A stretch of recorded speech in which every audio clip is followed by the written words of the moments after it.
Hello friends, hi, this is Dr. Tirath Gill. Today I wanted to talk to you about these lofty concepts that center around civic rights and our basic rights as human beings, basic human rights as well. So this movement, this recognition started with around the time of the American Revolution. The people that had migrated over from England mostly recognized that their rights were not being recognized. It started with, of course, the Boston Tea Party, where they threw the tea into the ocean because, in protest, because they were not getting representation, although they were being taxed. So anyway, it started from that, and then the forefathers of the American population here, mostly white men from Europe, they drafted this constitution, and it's one of the most sublime pieces of literature I think that exists. As an example, I'll give you the preamble, and this is, but this is their collective wisdom.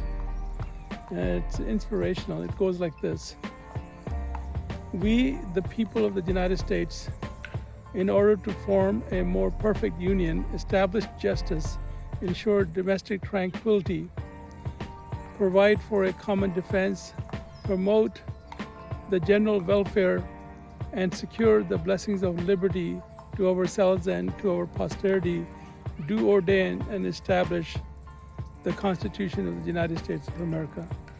So how beautiful is that? They aspired to create a perfect society in a way. And going forward at this moment when we are in a state of flux, human civilizations may have to reorganize itself and continue its work on creating a more perfect union, a more perfect society. And the American experiment, you can call it, has been unique. They have been willing to revise. They know that they don't have it right. In fact, some of the founding fathers had slaves, so they were not perfect, but they recognized that things could be improved, and they built into the Constitution the ability to improve itself. So it did improve. It provided amendments according to a set legal, structure and process. It was able to make amendments to the Constitution and add other rights. It's a very fascinating history. So the first 10 rights, the right to free speech, the right to bear arms, the right to due process, speedy trial, all of those rights that are so essential were added on as the first 10 amendments. The 18th amendment gave voting rights to blacks around the 1870s, I believe. And then 1819, the women got their right to vote through the suffrage movement. Alongside of this, there was a growing movement and that culminated in the 50s and 60s as the civil rights movement. And this was led by leaders such as Martin Luther King Jr., who was a Baptist minister, the son of a Baptist minister, and a very inspired soul. He was able to mobilize opinion about the injustice of segregation in the United States at that time. And this is not so long ago, so it seems very distant and like in a fairy tale in some remote place. But this was actually in the 1960s. There was segregation. Blacks and whites couldn't sit in the same areas. So, and they were treated with a lot of prejudice and systematically oppressed in some ways. So the civil rights movement arose as a way to address some of those wrongs. And Martin Luther King Jr. made great personal sacrifices His family was under security. He was, tracked by the FBI, and his house was bombed. And eventually he was assassinated in 1968. But the point of this is that these are hard-won rights, and we should respect them and respect the people and the folks. And it wasn't just the African American leaders. There were other leaders as well that contributed, supported the cause for civil liberties and civil rights. So so these were President Kennedy,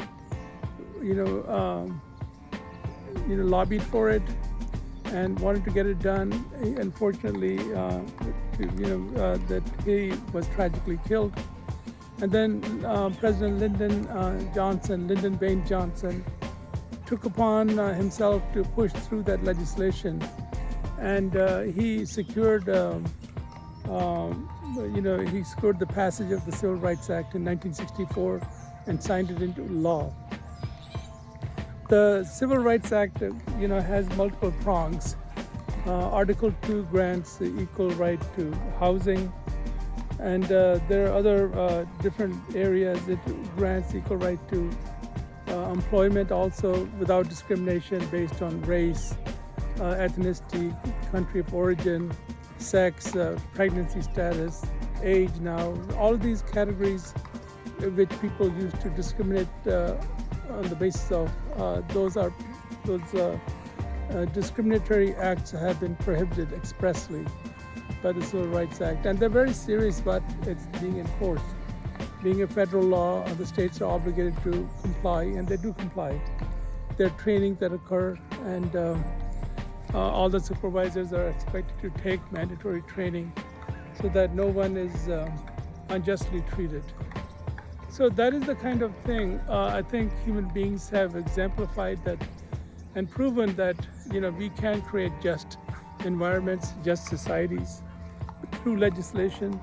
And also perhaps we need to evolve towards a state where we genuinely, sincerely start respecting the humanity of each individual. Do not judge people based on their race, ethnicity, sex, sexual orientation, their background. You can have your opinions, but try to not spread a culture of hatred towards any group. And then once you do that, I think that will contribute to creating a just and harmonious society. So anyhow, those were some thoughts on this. And so the Constitution, the preamble, was really beautiful.